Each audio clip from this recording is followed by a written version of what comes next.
तेरी कृपा के लिए। खुदावन तेरे चरणों में बैठने का ये दिया हुआ सौभाग्य के लिए हम धन्यवाद करते हैं। तेरे नाम को हम ऊंचा करते हैं खुदावंद। जब तक इस पृथ्वी पर आपने हमें रखा है, दिन प्रतिदिन हम आपकी नाम की महिमा के लिए जिएंगे। एक ही मन में, एक ही परमेश्वर मन में विश्वास रखकर आगे बढ़ना चाहते हैं। धन्यवाद करते हैं यहाँ पर बैठा हुआ एक एक व्यक्ति प्रभु आज आपके मेज के सामने आया है। मेरे खुदा प्रभु, तू जानता है हमारी अवस्था, तू जानता है हमारा जीवन, वो किसी से छुपा नहीं है। हम भले किसी से भी छुपाए, लेकिन आपसे छुप नहीं सकता। खुदा इस मेज के सामने डरते कांपते हुए हम आते हैं। खुदा प्यारे प्रभु, हमारे लिए प्रभु घायल किया गया, मेरे परमेश्वर हमारे लिए तोड़ा गया। प्रभु जी हमारे लिए तो लहू बहाया गया। उसको स्मरण करते हुए प्रभु आप शीघ्र आने वाले हैं। इस विश्वास के साथ में प्रभु आपके मेज के सामने आते हैं, सर झुकाते हैं। खुदा बेशक जीवन में उतार चढ़ाव हुआ है, खुदा तू जानता है अपने बच्चों से, तू जानता है परमेश्वर। बस हमें बलवंत कर पिता, हम जांचते हुए आपके इस मेज के सामने आना चाहते हैं। प्रभु जो भी आगे का कार्य है प्रभु परमेश्वर, आपकी उपस्थिति को अनुभव करते हुए अपने दास को भी हाथों में लेकर इस विधि को पूरा करने के लिए प्रभु, जो मन में तैयार है, जो तैयार नहीं है प्रभु, वो भी तैयार हो जाए, ताकि कोई रह ना जाए।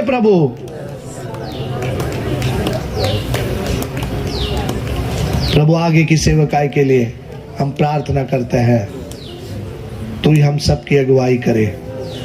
आपका नाम ऊंचा हो। आपने हमारी प्रार्थना को सुना, इसके लिए धन्यवाद। यीशु मसीह के नाम से हम मांगते हैं, आमीन। आगे की सेवकाई के लिए प्रभु के दास को मैं बुलाता हूँ। जी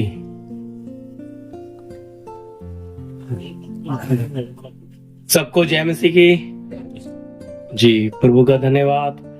प्रभु ने हमें सौभाग्य दिया है इस नए साल में पहले दिन में उसकी मेज में शामिल होने का। सबसे बड़ी बात, अब ये मेज की सभा है तो प्रभु की मेज में शामिल होना, इसकी गंभीरता को समझना जरूरी है, क्योंकि ये मंदिर में मिलने वाला प्रसाद नहीं है प्रियो। अच्छी तरह समझना, क्या नहीं है कि कोई भी आए और ले ले। इसको लेने का कुछ कर्म है, कुछ विधि है जिसे हमने समझना। इसे हर कोई ले नहीं सकता। हालेलुया।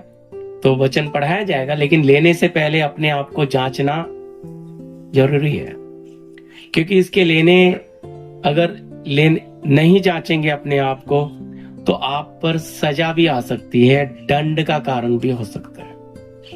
वचन लूंगा, लेकिन बेसिक समझने के लिए सबसे पहली बात, जो प्रभु को पहने हुए लोग हैं, जिन्होंने बपतिस्मा लिया है, पाप की दफनाई की है, वो ही इस मेज में शामिल हो सकते हैं। मेरी आवाज पीछे तक पहुंच रही है? हालेलुया। हाँ जी जी। तो वो ही लोग इसमें क्या कर सकते हैं? शामिल हो सकते हैं। फिर आती है बात, खाली बपतिस्मा ही नहीं, जिसने समर्पण भी किया हो।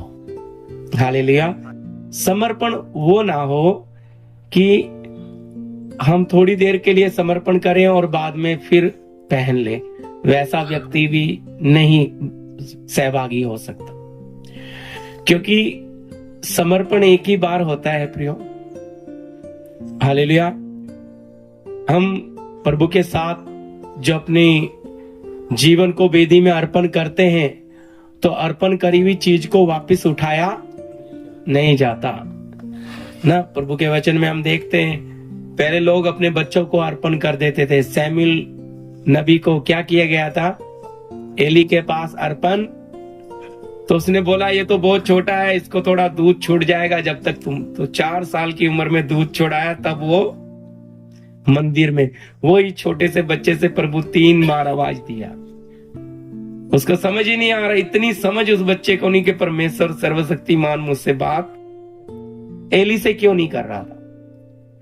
क्योंकि एली के बच्चे जो पाप कर रहे थे, एली उसको चुपचाप देख रहा।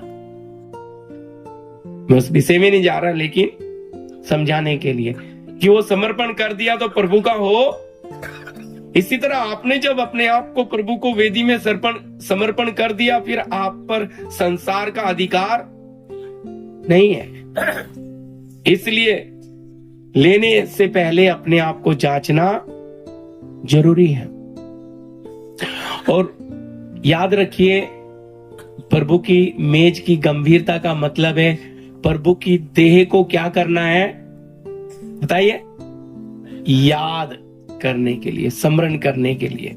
प्रभु ने आज्ञा दिया, मेरी याद में यही किया करो। जब जब आप आपस में मिले, प्रेरित जब जब मिलते थे तो क्या करते थे? प्रभु भोज में शामिल होते थे।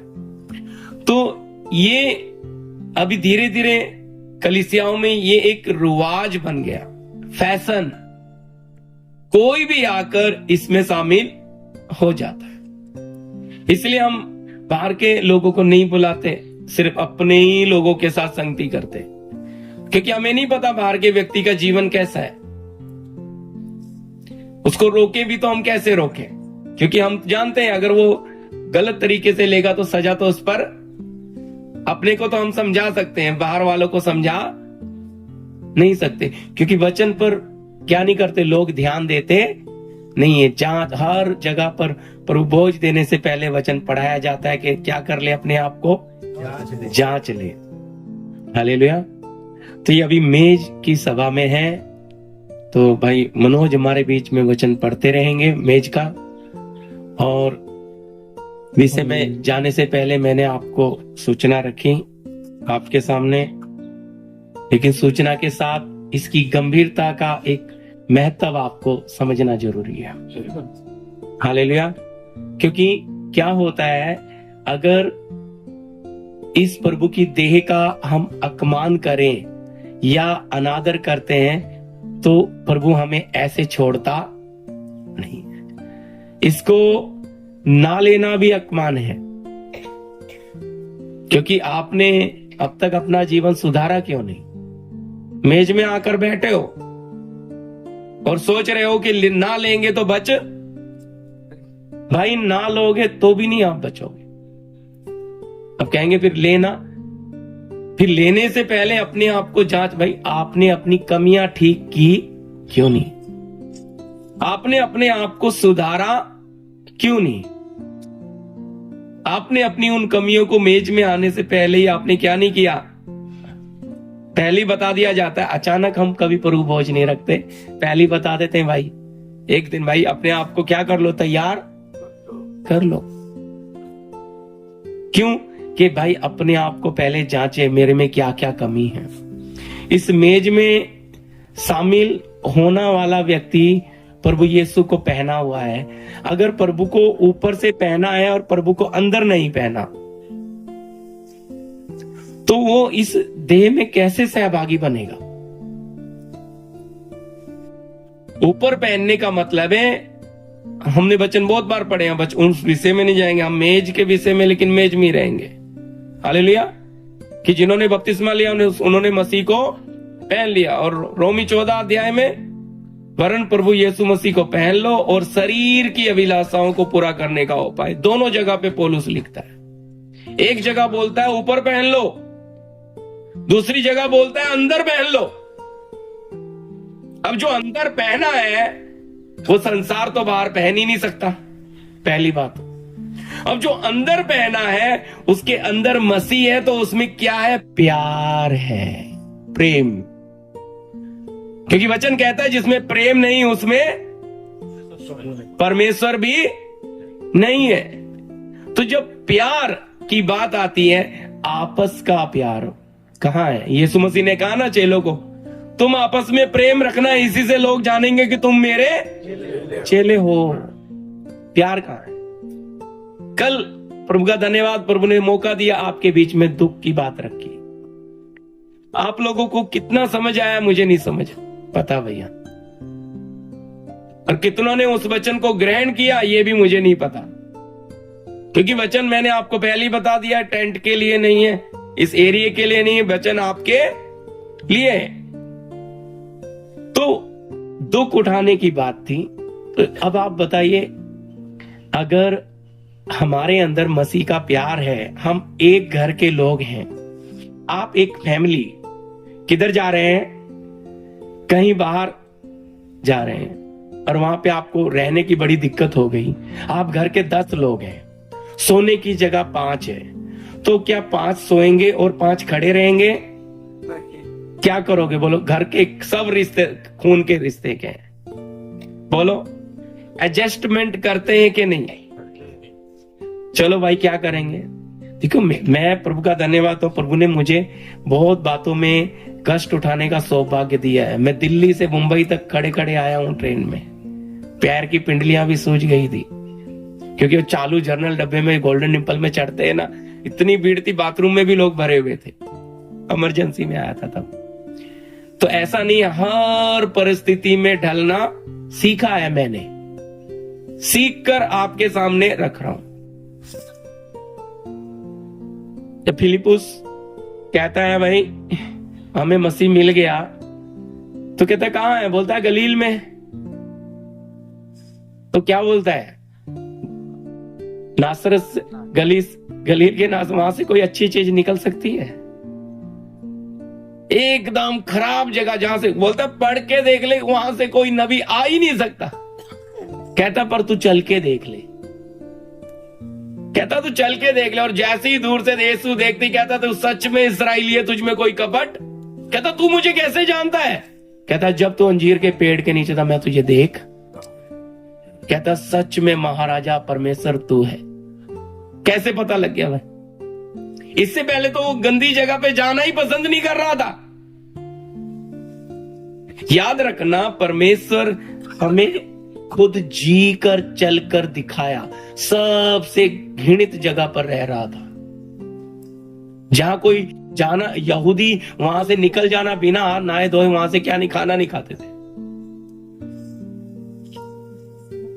आज सुविधा, मैंने आपको कष्ट इसलिए समझाया कि नया साल आ रहा है, आप इस बात को समझें। अपने रिश्तेदार के लिए हम कितना एडजस्टमेंट कर लेंगे, नहीं हम ऐसे ही थोड़ा थोड़ा आड़ा टेढ़ा लेट के सो जाएंगे, लेकिन अपना मसीह भाई और मसीह बहन आ जाए तो यहां प्यार अलग हो जाता है। खून के लिए खून पुकारता है, और आत्मिक प्यार इतना सस्ता है कि भाई मन ही नहीं मिलते।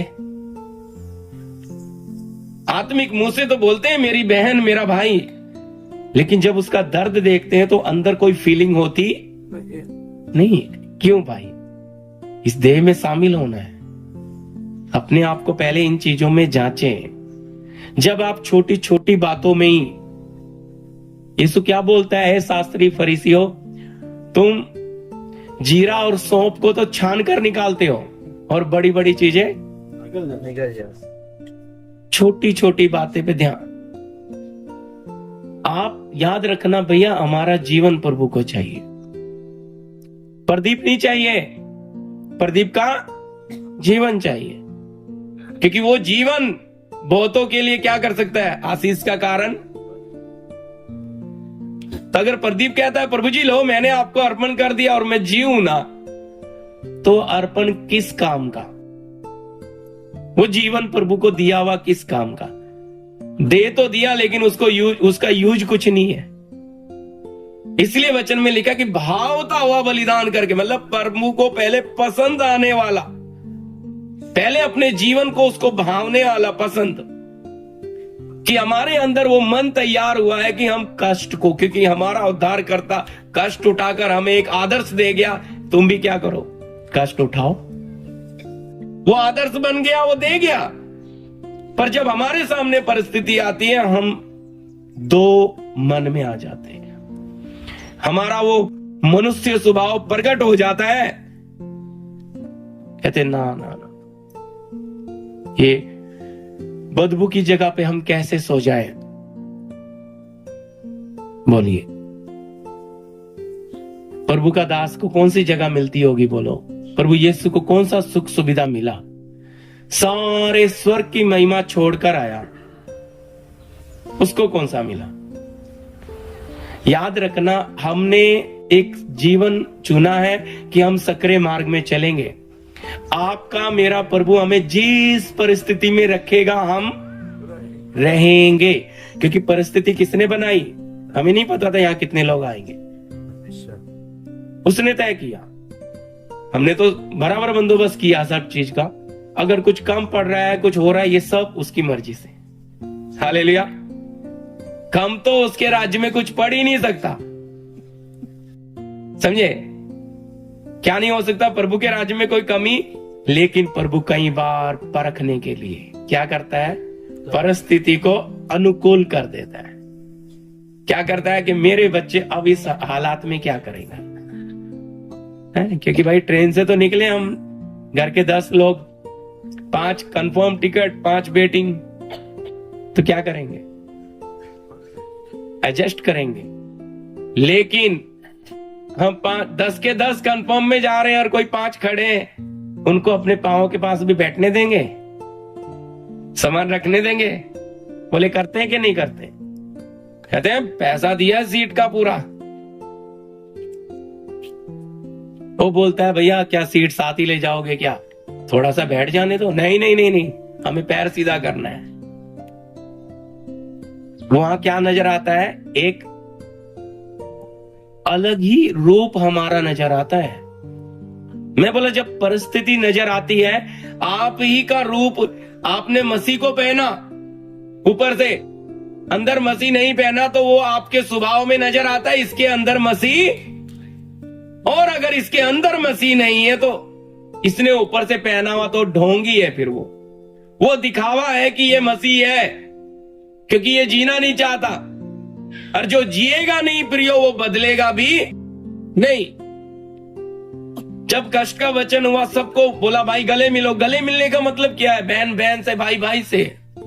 मन में कोई बहन आपके खिलाफ मेरे मन में नहीं है। गरमास भाई आपके खिलाफ मेरे अंदर कोई बात नहीं है।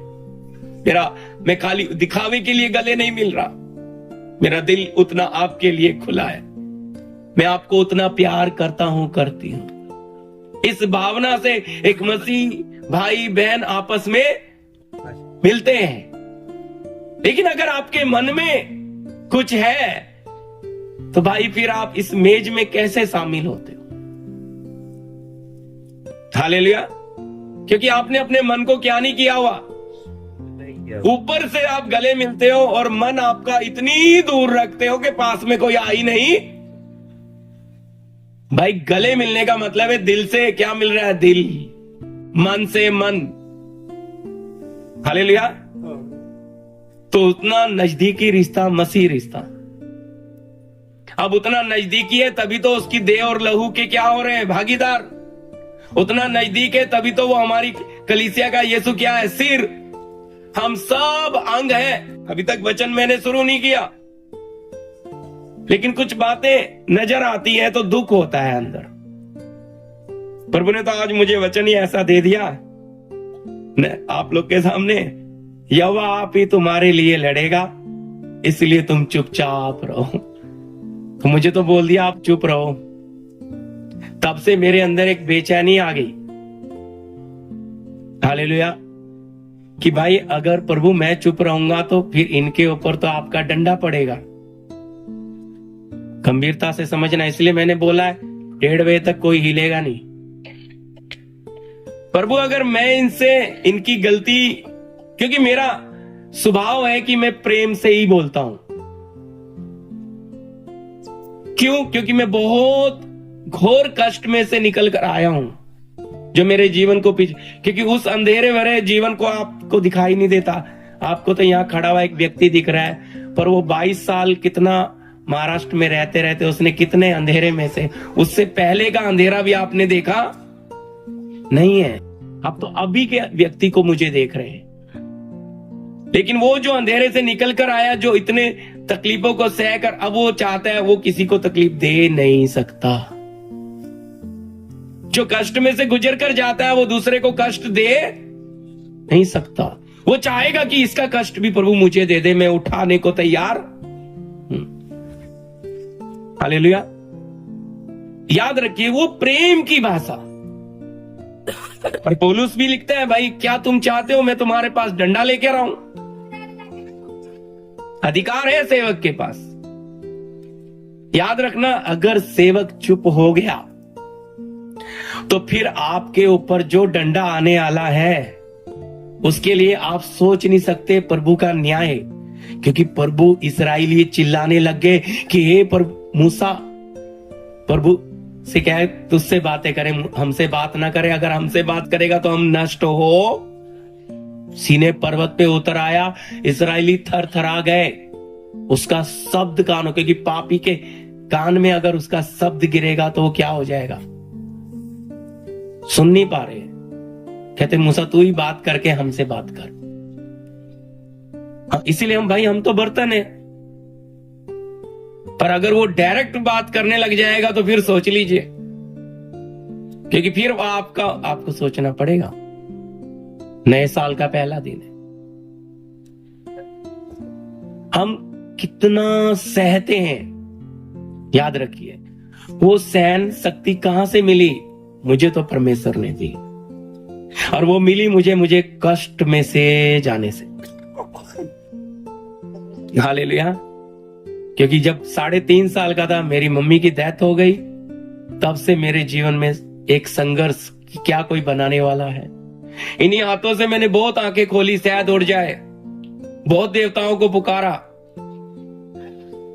ढूंढते ढूंढते 12 साल की उम्र में मुझे प्रभु मिला। और पहुंचते ही ऐसा लगा कि देखो एक मां गई, कितनी मां मिल गई। हालेलुया। हमारी बहन नहीं थी, तीनों सगे भाई थे सिर्फ। क्या हो गया, मुझे कितनी बहनें दे दी प्रभु ने। इतना मैं आनंद से, फिर मैं पास्टर अमरगिल थे उस समय 97 में, तब मैं उनके साथ जाना, ढोलकी बजाते थे, वो पंजाबी पेट गाते थे। मुझे इतना खुशी मिला, ऐसा लगता था मुझे सब मिल गया। फिर उसके बाद जब पापा ने सेकंड मैरिज किया तो सौतेली माँ के फिर बहुत तकलीफ। दोनों भाई तो दादा दादी के पास चले गए, मैं अकेला फंस गया उधर। ऐसा रगड़ा ना प्रभु ने, 5 बार प्रियो मैंने खुद मरने का कोशिश किया है, लेकिन प्रभु ने मुझे मरने, तब जाके मुझे प्रभु मिला। वो इतनी सारी बातें बताने, लेकिन मैं मोटा मोटा आपको बता रहा हूं। उसके बाद भी प्रभु ने लाकर, खाली वहां से नहीं यहां से भी लाकर कितना रगड़ाई किया है, बहुत रगड़ाई किया है। तो किसमें से? उस बहुत अंधेरे में से निकल कर आया हूं। इतना नशे में डूब गया था कि मेरी किडनियां भी सड़ गई थी।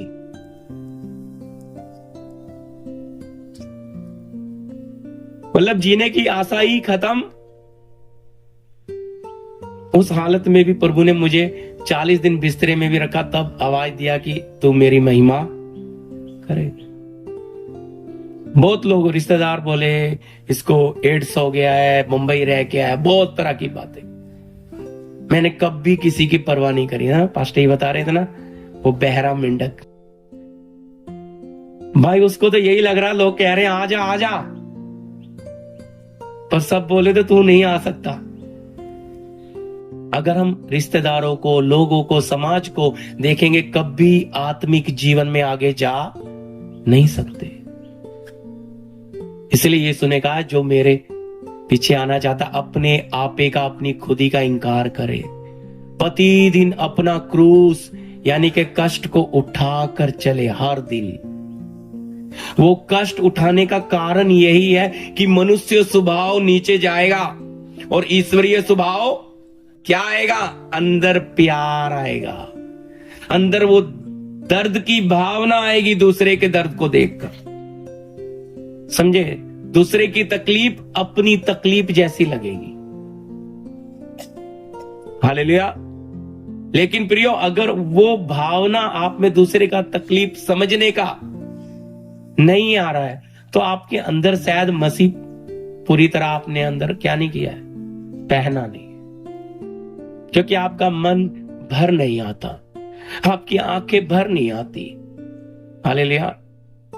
मैं इतना यहां सबसे मिलते गया, मेरे आंसू रुक नहीं रहे थे कल, बार बार मैं पूछ रहा था, बहुत रोका मैंने कल, क्योंकि प्रभु नए साल में भाइयों से तूने मिलने का मुझे क्या दिया है, सौभाग्य। याद रखना, हम उस जीवते परमेश्वर के पास आकर बैठे हैं जो हमसे धन दौलत पैसा कुछ नहीं मांगता। भाई यहाँ ये डब्बा भी रखा है ना, इसमें अगर हम साफ कहते कोई आशीष पाने के लिए 1 रुपया भी मत डालना, डबल होने के लिए कोई पैसा नहीं देना। अगर आपको लगता है कि सर्वशक्तिमान इस परमेश्वर की सेवा में हम कुछ सहयोग करें, तो ही आशीष तो खुद हमारा प्रभु फ्री देता है, हमें बिना मांगे देता है। कहता है मांगने से पहले तुम्हारा स्वर्गीय पिता, तो उसके लिए नहीं देना है कभी। कुछ सिखाते नहीं दोगे तो बोगे तो काटोगे। ये कोई सट्टा बाजार नहीं है, ये कोई जुआ नहीं है कि यहां बो देंगे तो डबल उगाएगा। भाई नहीं उगेगा, धोखा है। यहां बोना है अपना जीवन। क्या बोना है? जीवन। इसलिए मैंने बताया आपको, कानों की खुजली के कारण क्या नहीं करेंगे लोग? खरी बातें ग्रहण, क्योंकि आज लोगों को सुख चाहिए, सुख सुविधा चाहिए, सुख विलास चाहिए। इसलिए पहले ही प्रभु के दास ने भाई बता दिया, अंत के दिनों में लोग किसमें मन लगाएंगे? कथा कहानियों पे। सत्य से अपने कान फेर लेंगे। उन्हें सच्चाई अच्छी लगेगी, उन्हें सकरा मार्ग, उन्हें कष्ट उठाने वाली बात अच्छी लगेगी नहीं। तो आपका मेरा परमेश्वर क्या चाहता है? सिर्फ हमारा जीवन। और हम उसे बाहर का देना चाहते हैं, लेकिन वो अंदर वाला मांग रहा है। यीशु कहते हैं अंदर वाला अपना दान कर दो तो बाहर वाला भी शुद्ध हो। हम कहते हैं प्रभु जी बाहर वाला तो ले लो, लेकिन अंदर वाला मत मांगो, वो हमें थोड़ा रख लेने दो अपने लिए। प्रियो, अगर हम अंदर वाला नहीं देंगे तो हम उसके राज्य में कभी पहुंचेंगे भी नहीं। इसलिए सबसे पहले इस मेज में शामिल होने से पहले आपके शरीर नहीं, आपके दिल, आपके मन मिलने हैं प्रभु आपस में।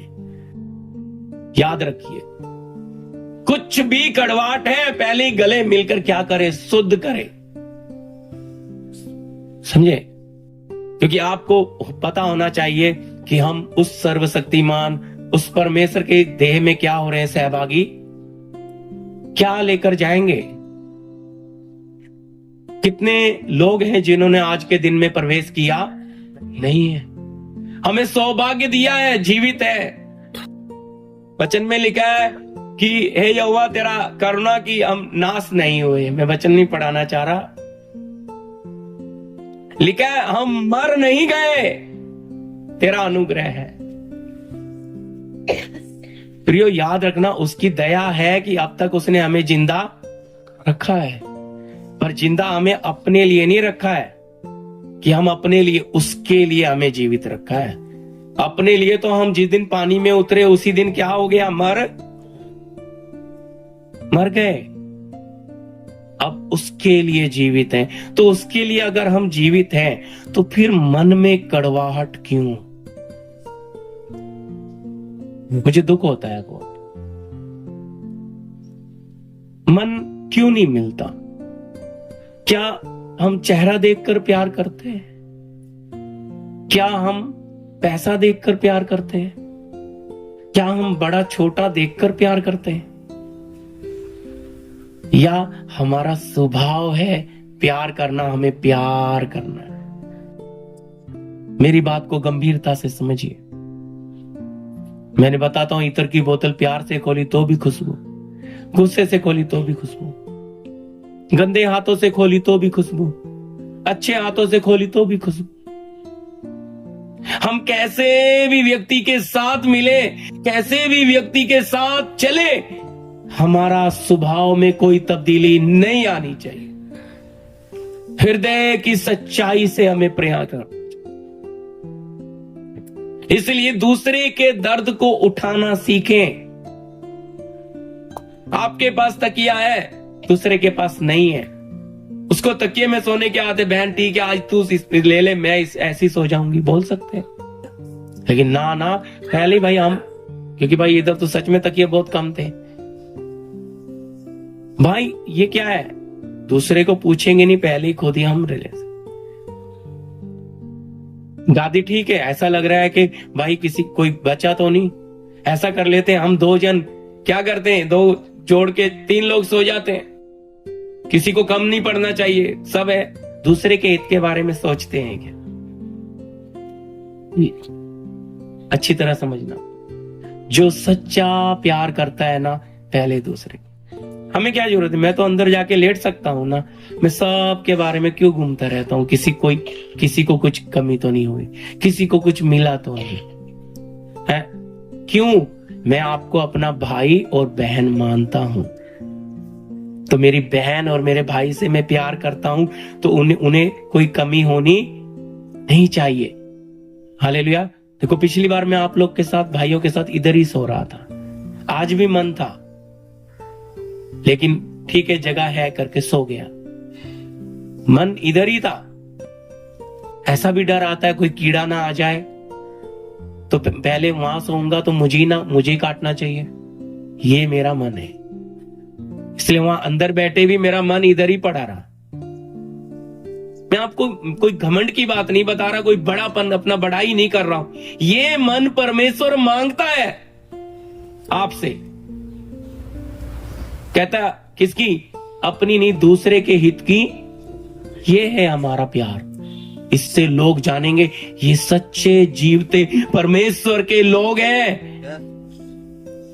इनका स्वभाव हमें नहीं मिला भाई, हमारे तो खून के रिश्तों में भी ऐसा स्वभाव नहीं है कि एक है तो टुकड़ा टुकड़ा से बांट के खा रहे हैं, अपने बारे में नहीं देख रहे तो मेरा ही नहीं पेट भरेगा, नहीं भाई, 2 निवाला तेरे मुंह में जाएगा तो 2 मेरे में बांट के खाएंगे।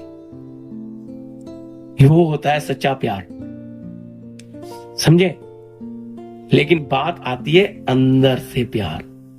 अंदर बहुत लोग है प्रियो नहीं पहनते प्रभु, ऊपर पहन लिया ना, संडे प्रार्थना में जाते हैं ना, बस प्रार्थना करते हैं ना, पारिवारिक प्रार्थना भी करते हैं, इन चीजों में धीरे धीरे घमंड करते हैं। प्रभु मांग रहा है अंदर वाला, हम देते हैं बाहर वाला, और बाहर वाला देकर अपने मन में बड़े संतुष्ट होते हैं कि हमने अपना जीवन प्रभु को दे दिया। अगर अंदर वाला दे दिया होता तो बड़ा छोटा, काला गोरा, भेदभाव सब मर गए होते, सब में अपना ही भाई, अपनी बहन नजर आती, समझे? वो नजरिया बदल जाता भाई। बोलता हूं ना, हरा चश्मा लगाया तो क्या दिखेगा, काला लगाया तो सब कुछ, लाल लगाएंगे तो जैसा आपका नजरिया होगा वैसा। अगर आपका नजरिया आत्मिक है तो आप में सब में अपना भाई, सब में अपनी बहन ही नजर आएगी। यही एक रिश्ता स्वर्गीय पिता ने हमें दिया है। लेकिन अगर हमारा चश्मा शारीरिक है, अगर हमारा नजरिया गंदा है, तो याद रखो वचन कहता है अगर तेरी आंख खराब है तो सारा शरीर भी तेरा, सोच लीजिए, आंख शरीर का दिया, यीशु ने कहा आंख है आंख। तो सोच कर देखो नया नियम कितना कड़वा है कि अगर तूने क्रूर दृष्टि किसी बहन पर डाली तो तू आत्मा में पाप कर चुका, करा नहीं, कर चुका। प्रभु की उपस्थिति आप प्रार्थना करने योग्य भी नहीं है फिर।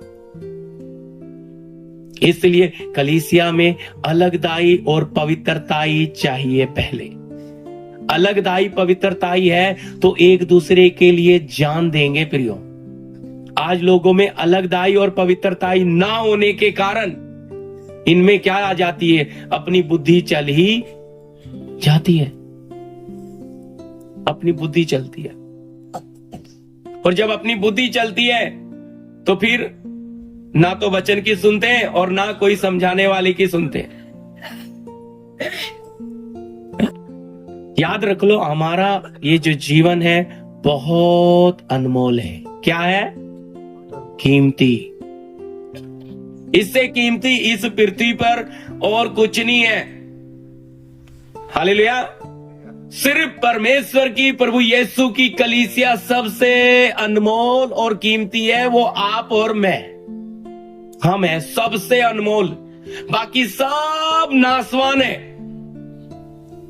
सोच लीजिए फिर, अगर हम इतने अनमोल हैं तो हमारी बहन या हमारा भाई कैसे तुच्छ हो सकता है? हमें उसका चेहरा पसंद नहीं आ रहा तो एक प्याला है, ये एक प्याला क्या बताता है? एक दे। हम सब एक हैं, हम में कोई फूट नहीं है। एक आत्मा हमारे बीच है, एक परमेश्वर है। हमने क्या नहीं करे? प्यालों के टुकड़े टुकड़े किए नहीं है, प्रभु के देह के टुकड़े टुकड़े नहीं किए। हम सब एक है, इसीलिए एक प्याले से पीते हैं।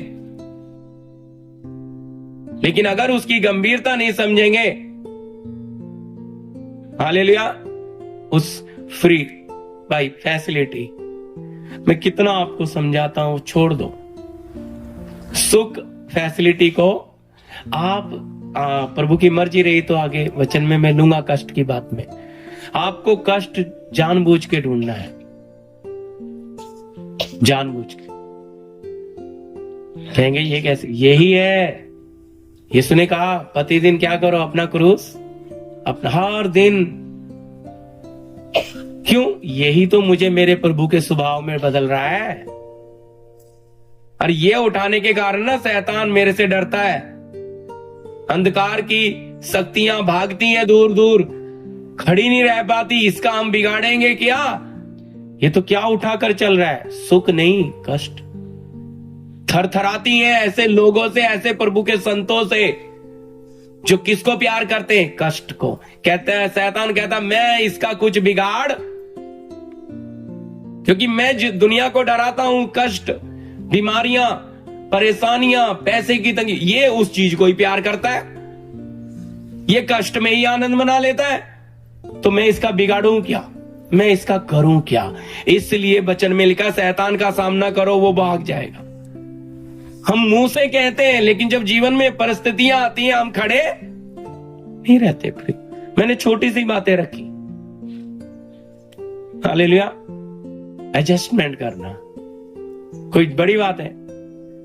इसलिए मेज में तो बड़े खुश हैं कि शामिल हो जाएंगे, लेकिन थोड़ा सा अंदर भी तो चेक करें कितना आपके अंदर बदला है, कितना बदला है। याद रखो, दूसरे का हक हम मारकर प्रभु की मेज में शामिल, हम गांव में कहीं भी कुंडी लगाकर बिजली चोरी करके प्रभु की मेज में शामिल नहीं। हम विदाउट टिकट सफर करके प्रभु की मेज में शामिल। शैतान तो हमें छुपाता है।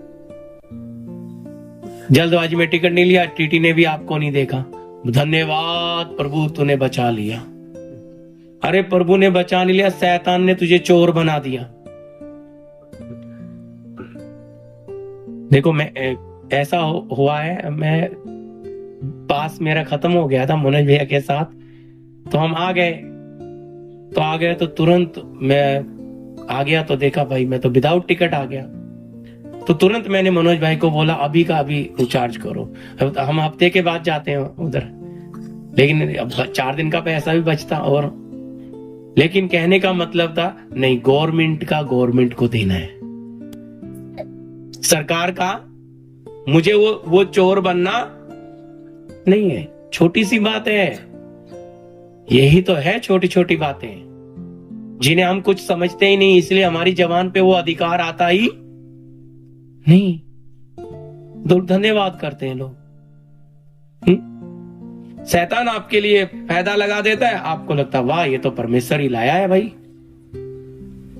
लेकिन शैतान तो चाहता है आप किस में न जाओ, कष्ट, यानी कि आप स्वर्गीय स्वभाव में ना जाओ, आप आपके बनाने वाले के रूप में ना बदलो, आप में प्रभु नजर ना आने लग जाए, आपके द्वारा लोग उद्धार ना पाने लग जाए। वो तो आप पर दाग लगाने के लिए भाई कीचड़ की बाल्टी लाकर डालता है, वो तो चारों तरफ से आपके विरोध में खड़ा रहता है कि इसको क्या नहीं बनने देना।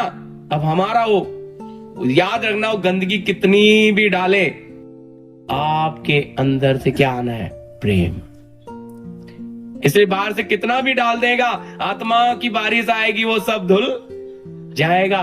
कहेंगे नहीं भाई, हम आप तो इसके बारे में बोलते हैं बहन ऐसी है, हमें तो इसमें प्रभु दिख रहा है कि इसके स्वभाव हमें दिख रहा है। दूर से लोग गलत समझेंगे, लेकिन जब आपके पास आएंगे, आपके साथ व्यवहार करेंगे, कहेंगे नहीं नहीं नहीं, जैसा सुना था ये तो कुछ अलग ही है। क्यों? क्योंकि इनके जीवन से मसीह के प्रेम की सुगंध आ रही है। ये मसीह के प्यार की सुगंध हमने फैलानी है। ये कब होगा? जब आपस में, अगर हम आपस में ही अच्छे से नहीं रह सकते तो फिर अन्य जातियों में, टेढ़े अटीलों में कैसे जिएंगे? हालेलुया। टेढ़े अटीलों में हम नहीं चल सकते फिर, क्योंकि जब आपस में ही नहीं, क्या नहीं हो पा रहा है, एडजस्टमेंट नहीं हो रहा है। याद रखना, इसलिए भाई शुरुआत घर ही से होता है। हालेलुया। क्योंकि मन में क्या है, आप कहीं से भी हो, किसी भी मजहब से हो, किसी भी जाति से हो, आप जब इधर प्रार्थना के जगह पर आकर बैठ गए, अब आप क्या नहीं रहे हैं? ना आपकी कोई जाति, ना आपका कोई सुंदरता, ना अब आप एक मसीह हो। मैं आपको सच कह रहा हूं, मेरा नजरिया यही है। हालेलुया। मेरा नजरिया बस एक ही है, ये मेरी आत्मिक बहन और मेरा आत्मिक भाई, दूसरा कोई नजरिया नहीं है। मैं आपके धर्म से, आपकी पदवी से, आपके पैसे से, आपकी जाति से आपको कभी पहचानता नहीं है। क्यों? मैं आप में कैसे देखता हूं? तो आप जब अंदर आए तो क्या आप साथ लेकर आए? कुछ लोग लाते हैं भाई, हम तो फलाने हैं, हम तो ये हैं, हम वो हैं। प्रभु की कलीसिया में लोगों में बैठकर अपनी बड़ाइयां मारने लग जाते हैं, बताते हैं हम इतने बड़े खानदान से हैं। अरे तू अभी तक मरा ही नहीं क्या? अभी तक तेरा खानदान तेरे पीछे ही है। हाँ अच्छा, अभी तक तेरा सरनेम तेरे साथ ही चल रहा है। हम तो पानी में डुबाया है, हम तो पानी में छोड़ा है, लेकिन आप अभी भी हो। इसलिए ऐसे लोग इसमें शामिल हो नहीं सकते, क्योंकि वो उनको मन में भाई ऐसे भी होते हैं, आके गिलास को थोड़ा मुंह लगाएंगे और लेंगे नहीं अंदर। भाई उतना तो मैं भी ध्यान नहीं दे पाता हूं। क्यों? उनके मन में कुछ चलता रहता है, अरे झूठा कैसे ले, वो फलाना ये जात का है, वो ये। ऐसे लोग भी इस मेज में बिल्कुल भी शामिल ना हो, क्योंकि उनमें क्या है? भेदभाव है।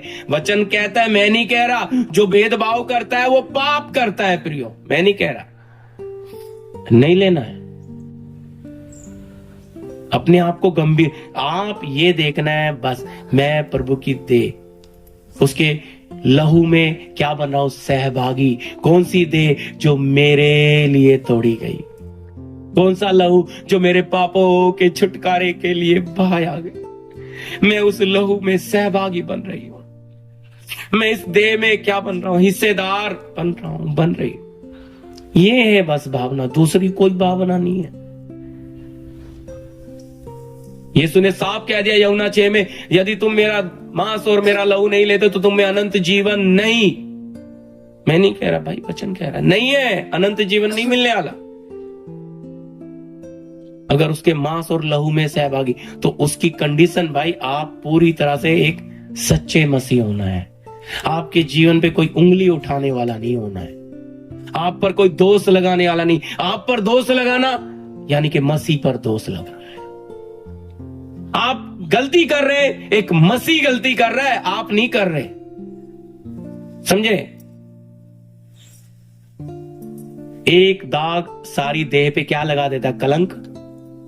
वो है आपकी एक गलती प्रभु के ऊपर दाग लगाती है। तो आपके अंदर वो गंभीरता क्यों नहीं? हम बार बार सुनते ये साल का पहला दिन, क्या पता प्रभु ने हमें क्यों इधर लाकर बिठा दिया। ये तो हम तो अपनी अपनी जगह ही करते सब। हालेलुया। मैंने आपको बोला ये कोई तय नहीं था, 10 दिन में हो गया एकदम, 15 दिन में कोई नियुक्ति नहीं थी। हालेलुया।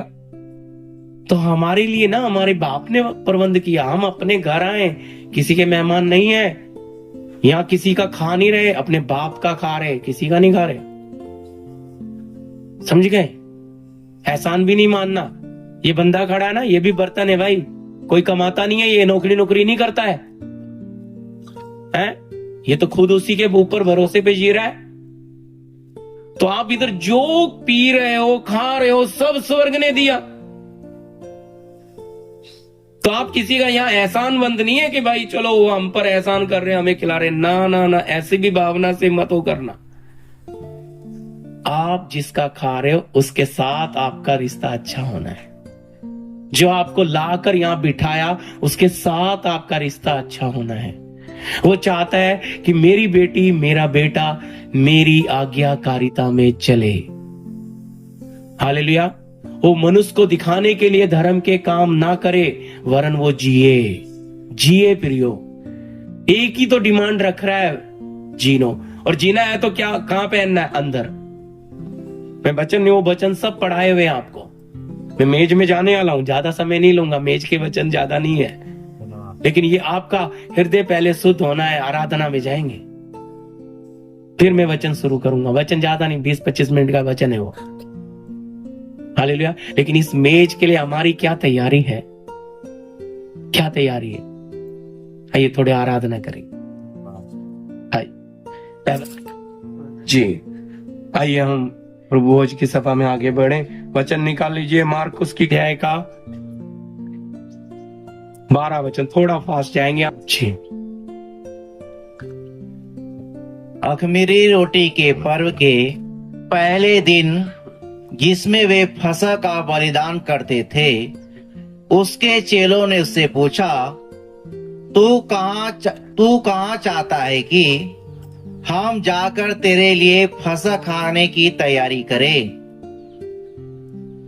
हालेलुया। प्रार्थना। धन्यवाद पिता इस वचन के लिए। आपकी पवित्र आत्मा हम सब यहाँ बैठे, आपके बेटे बेटियां, प्रभु भाई बहन, सब की देह प्राण आत्मा आपके हाथ में सौंपते हैं। आपके जीवित वचन से एक एक से बात करें। प्रार्थना यीशु मसीह के नाम से, आमीन। जी। यहां लिखा है अख़मीरी रोटी के पर्व के पहले दिन, जिसमें वो फसह का बलिदान करते थे, उनके चेलों ने उससे पूछा, तू कहाँ चाहता है कि हम जाकर तेरे लिए फसह खाने की तैयारी करें? तो प्रभु भोज जो है, ये प्रभु भोज अलग है और फसह की रोटी का पर्व अलग है। ये दोनों एक नहीं है। पहली बात ये समझिएगा, क्योंकि पहले जो फसह का पर्व मनाया जाता था तो एक रोटी निकालकर आने वाले मसीहा के नाम की नीचे रख दी जाती, और फिर क्या किया जाता? फसह का पर्व वो भोज खाया जाता था। जी। दूसरा वचन भी पढ़िएगा, यूहन्ना शुभ समाचार 13 अध्याय का 30 वचन।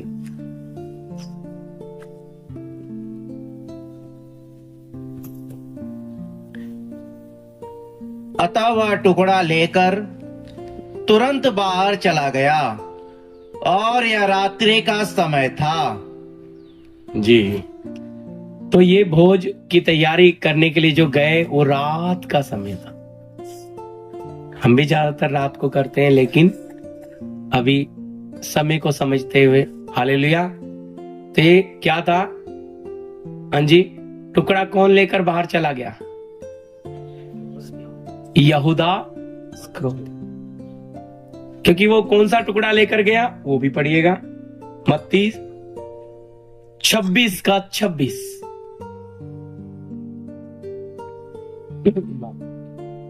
जब वे खा रहे थे तो हाँ, यीशु मत्ती रचित शुभ समाचार 26 का 26।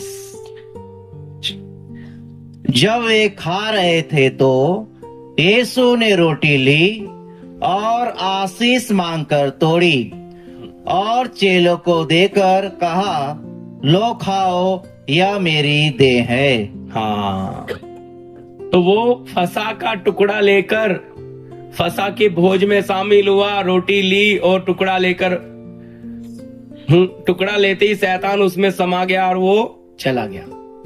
उसके बाद प्रभु क्या कर रहे हैं? वापस पढ़ो। जब वे खा रहे थे तो क्या शब्द है? खा रहे थे। तो क्या क्या खा रहे हैं? बोलिए। रोटी खा रहे हैं। कुछ लोग बोलते देखो वो तो प्रभु भोजी तो खा रहे थे। प्रभु भोजी यहूदा इस्करियोती भी खा रहा था।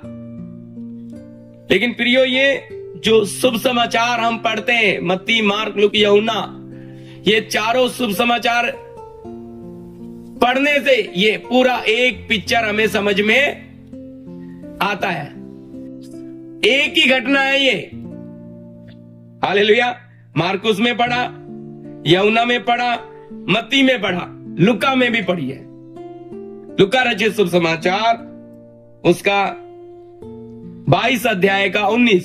ये एक ही घटना है, लेकिन उसका वो पिक्चर आपके सामने रख रहा हूं ताकि आपको वो दृश्य समझ आ जाए कि यहूदा इस्करियोती जो था वो प्रभु भोज नहीं, वो फसह के पर्व में शामिल हुआ और वो खा रहे थे, क्योंकि वो चला गया, उसके बाद खा रहे हैं।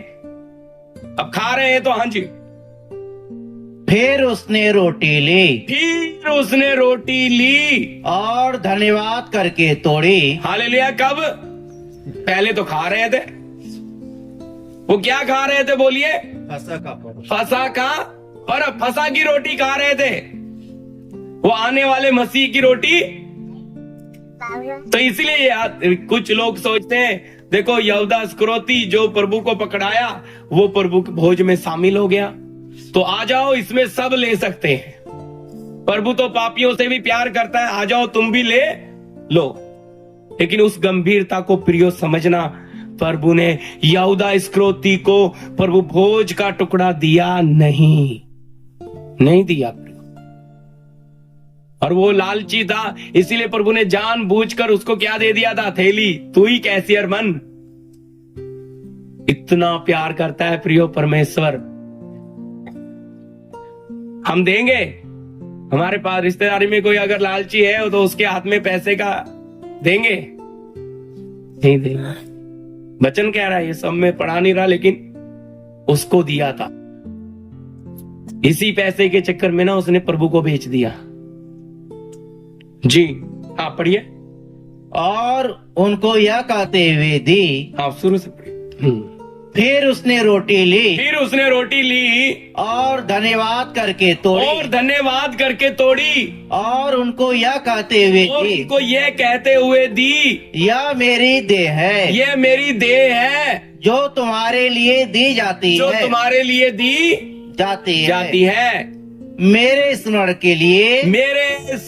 के लिए यही किया करो। क्या दे गए? एक बड़ी आ गया भाई, मेरी याद में यही क्या करना।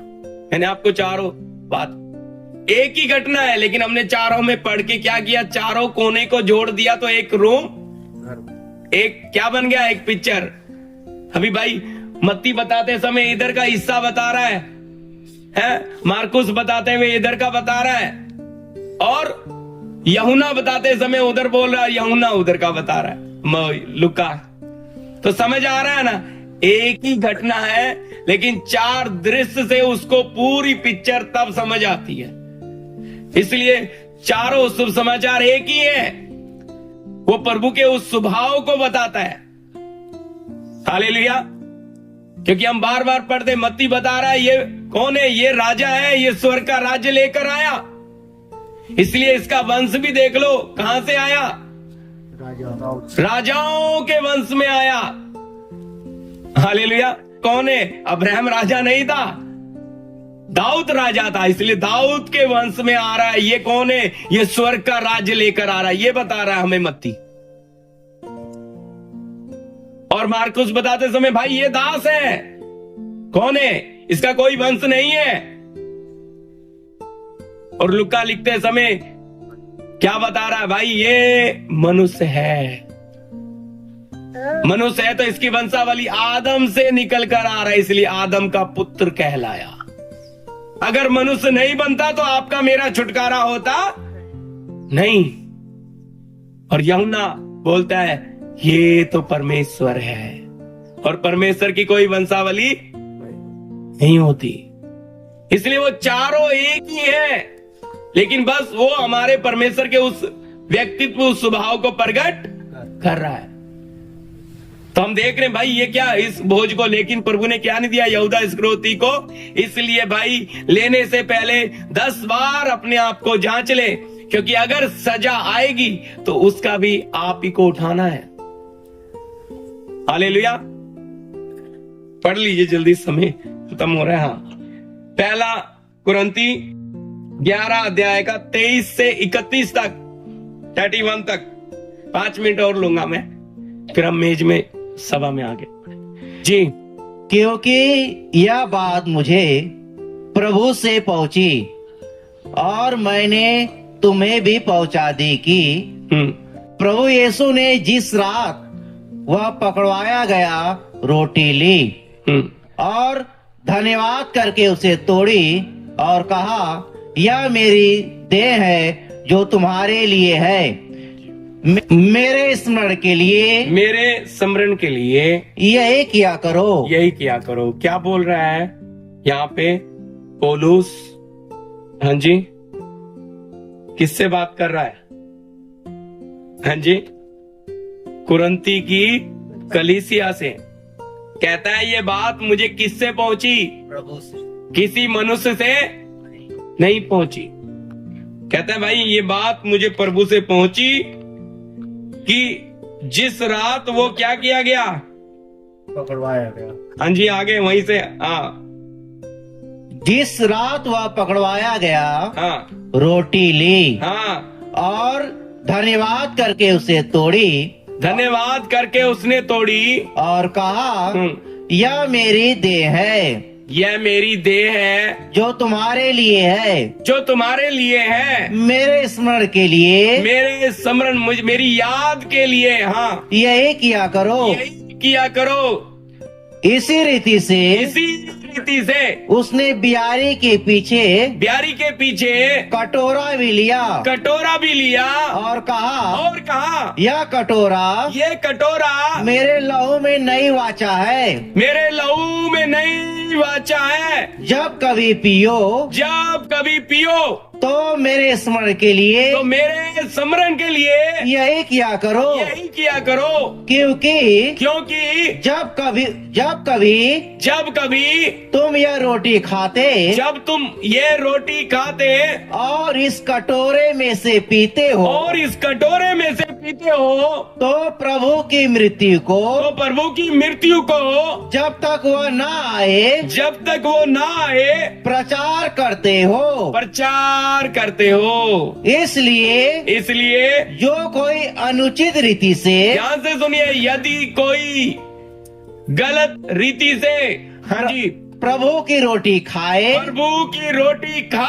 या उसके कटोरे में से पिए, वह प्रभु की देह और लहू का अपराधी ठहरेगा। क्या रहेगा? क्या बनेगा? दोषी। गलत रीति से अगर इसमें हाथ डालता है तो क्या रहेगा? वो दोषी। आगे, इसलिए मनुष्य अपने आप को जांच ले और इसी रीति से इस रोटी में से खाए और इस कटोरे में से पिए। क्योंकि जो खाते पीते समय प्रभु की देह को न पहचाने वह इस खाने और पीने से अपने ऊपर दंड लाता है।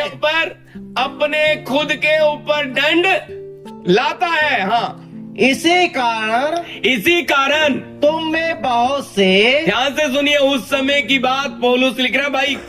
इसी कारण तुम में बहुत से निर्बल है और रोगी है, और बहुत से सो भी गए, मर भी गए। यदि हम अपने आप को जांचते तो दंड ना पाते। आमीन। हालेलुया। यदि हम अपने आप को क्या करते? हाँ जी, ये वचन जो कलीसिया में पढ़कर सुनाया जाता है, हालेलुया, ये हमेशा हमें उस बात की चेतावनी देता है कि मेज में शामिल होने से पहले क्या करें, जांचना क्यों है।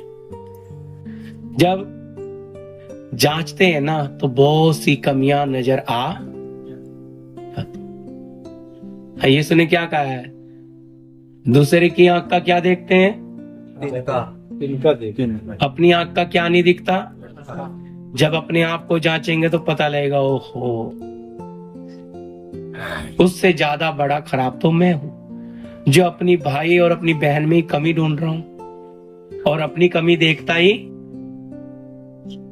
हालेलुया। इसलिए लिखा है, दोष लगाने वाले तू कोई क्यों ना हो, प्रभु का न्याय तेरे ऊपर भी है।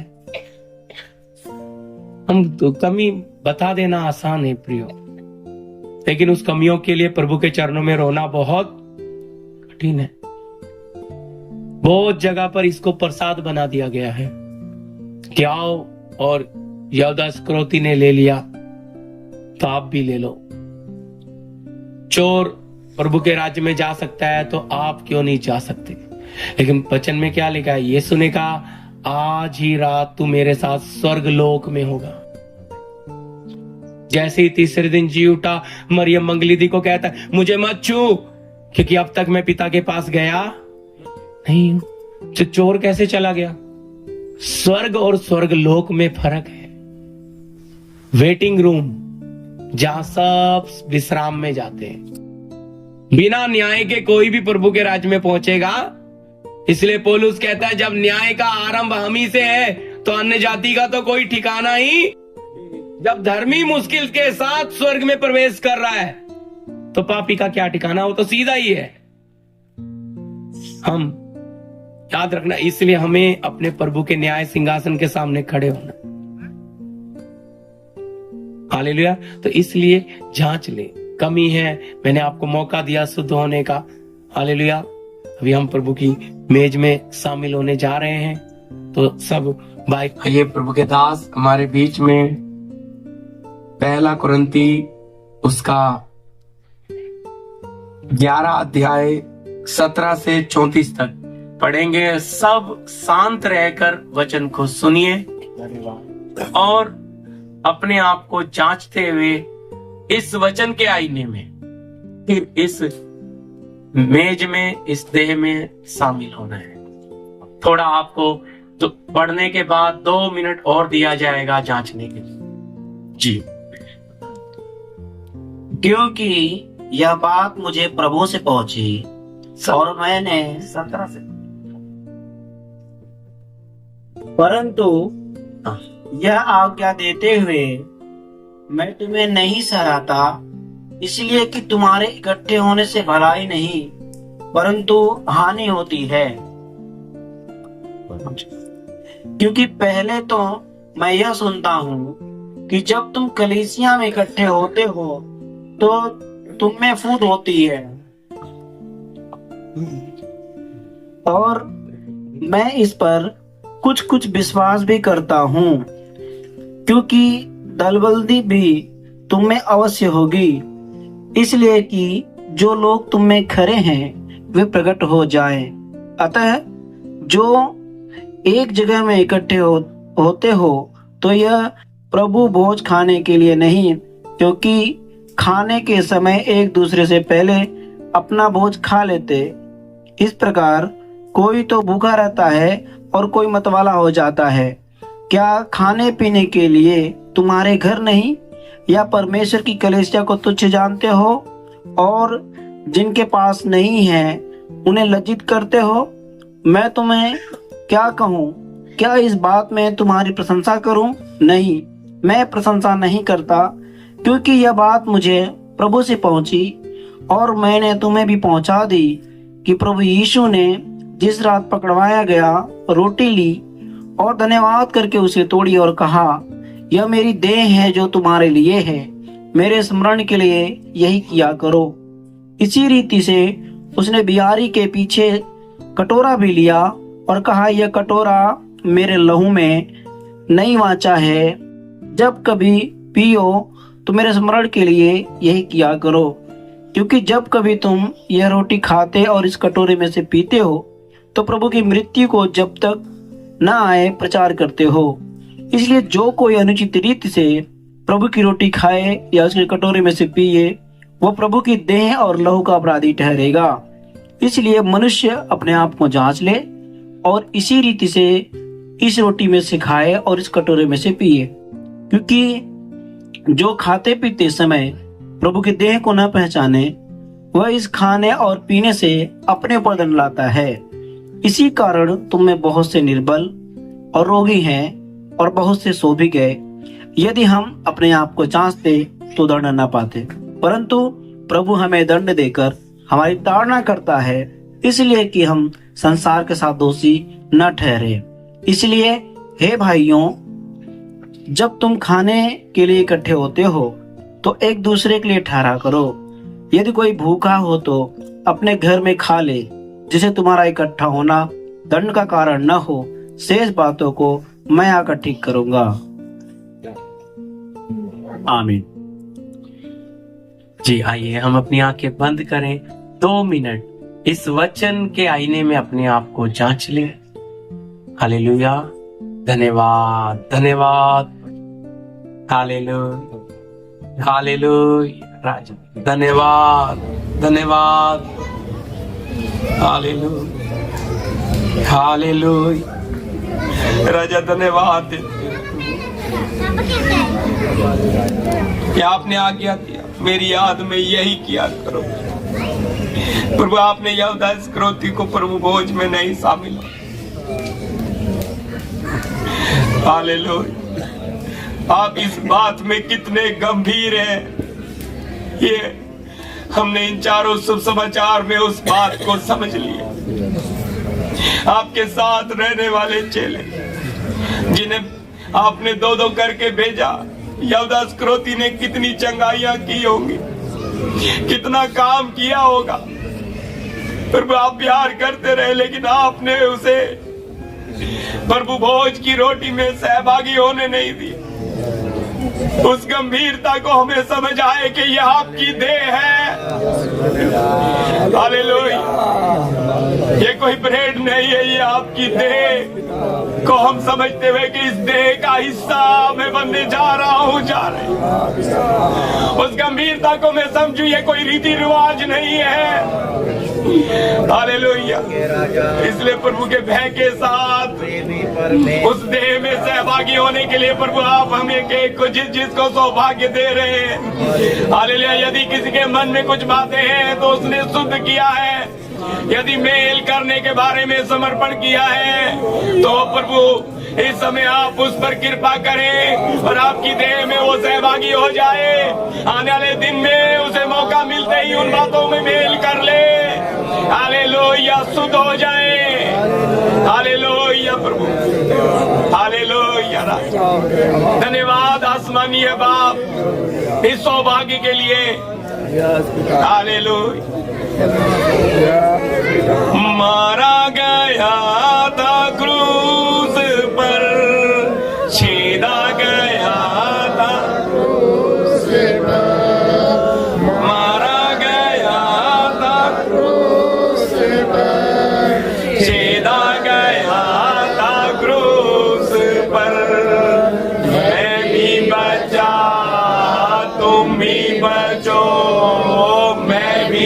बचा, तुम भी बचो यहोवा की सजाओं से।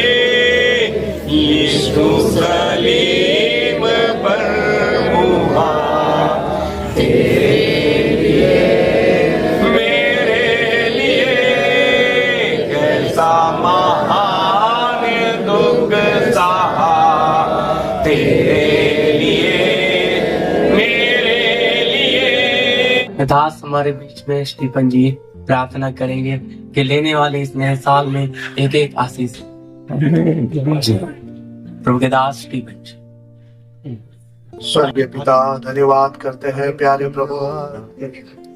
हालेलुया, हालेलुया, प्यारे प्रभु, आज इस मेज के सामने आते हैं अपने आप को जांचते हुए। प्रभु ये दिया हुआ सुंदर सा मौका 2026 प्रभु, ये मेज हमारे सामने है और ये बताती है आपका आगमन निकट है प्रभु। हमें हमारी तैयारी को पूरा करना है, उन्हीं बातों को लेकर नहीं जीना है प्रभु। बीती हुई बातों को छोड़कर नई बातों का आगाज जो हमारे जीवन में आपने किया है, उन बातों की ओर देखते हुए प्रभु आगे बढ़ने के लिए यहाँ पर खड़ा हुआ एक एक व्यक्ति प्रभु आप में बलवंत हो जाए, दृढ़ हो जाए प्रभु। पिता परमेश्वर, आपके इस मेज के सामने हम आते हैं, अपनी हर एक बातों को जो हमारे जीवन से हुई है कबूल करते हैं प्रभु जी, मानते हैं प्रभु जी। परमेश्वर, आगे भी प्रभु आपकी आत्मा हमारी स्वयं अगुवाई करे, जो ले रहे हैं उनको भी प्रभु आपकी आत्मा स्वयं अगुवाई करे। यीशु मसीह के नाम से हम मांगते हैं, आमीन। अब भाई लोग पहले लाइन से आते रहे।